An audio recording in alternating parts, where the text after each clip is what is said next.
London's Waterloo station is one of Britain's biggest and busiest, but not today, not this week. 3 alternate strike days on Tuesday, Thursday and Saturday, interspersed with 3 days of minimal service, mean travel misery for millions. This kind of disruption is just ridiculous. Everyone knows they're well paid. How was the journey? Horrible. I'm coming from Harlesden. Over there, I was supposed to take a train to Stratford. It has been cancelled 4 times. From Wimbledon it was fine, but now going to Seven Sisters is going to take me very, very long.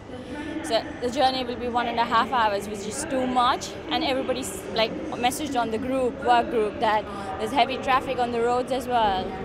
So let's see, yeah. Only around 20% of the normal service is running, and only on half of the network, mainly the lines running into big cities. In many rural and regional areas, there is no train service at all. The dispute between the RMT Rail Union and the employers Network Rail and the train operating companies is largely over pay and the impact of inflation on workers' wages. But the government, which directly finances Network Rail, has also ordered it to find $2.5 billion of savings. Network Rail says that's possible if staff accept new working practices. But the union says that will mean 3,000 job losses and jeopardise safety. They want to rip up our terms and conditions that we've negotiated with the companies. They're even threatening to lower pay and extend working hours in the train operating companies. And the majority of our members have not had a pay increase for 2 to 3 years, so we've got a lot of problems. We will continue to do all we can to find that sweet spot of compromise that is affordable for the employers, affordable for the taxpayer, affordable for the fare payer, and the RMT and our employers can live with. At his regular meeting of Cabinet, Prime Minister Boris Johnson branded the strikes as unnecessary and wrong. He called on the British public to stay the course during what's expected to be a lengthy disruption. The UK economy is experiencing the combined effect of Brexit, the war in Ukraine and its effect on energy costs, as well as the inflationary pressure of the post-pandemic recovery. And rail workers are not the only ones complaining. The RMT is one of Britain's strongest unions, some might say most militant of unions, with their ability to paralyse the rail network during an industrial dispute.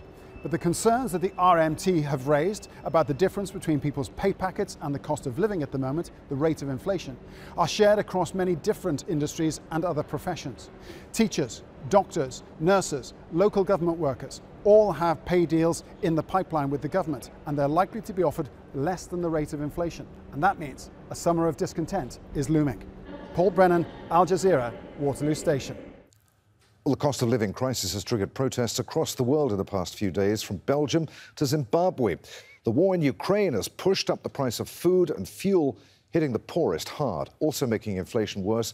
A sudden rise in demand for goods as governments around the world opened up after COVID-19 lockdowns. Suppliers were unable to ship products to consumers fast enough, and that's also raised prices. Let's talk to JEEVUN SANDHER, who's live for us in London. He's an economist at King's College in London. Good to have you with us. So, we know what's causing the cost of living crisis. How long is it going to last? How do we solve it?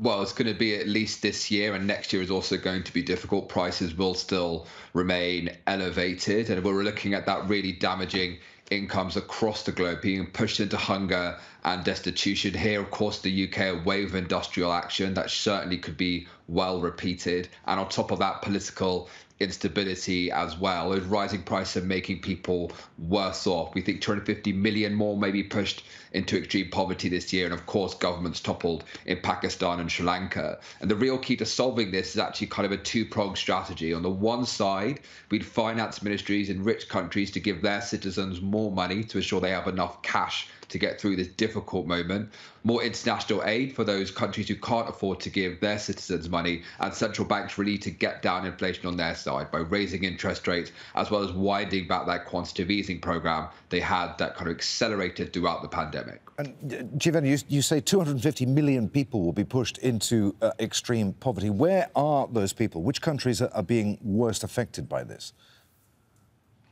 Well, of course, it's those nations that are low-income nations, particularly especially those who have been kind of liable or rather depend upon imported wheat. We know, for example, that global food prices going higher is really going to hit the poorest people in the poorest nations. In sub-Saharan Africa, for example, around 40% of people's income is spent on food compared to less than 20% in kind of the rich nations across the globe. But as generally speaking, with this cost of living crisis, it's those right at the bottom end, and in terms of nations, those who are the poorest nations. What about richer nations? I mean, it's affecting people everywhere, isn't it? I mean, lots of people are having to tighten their belts and go without even basic staples quite often.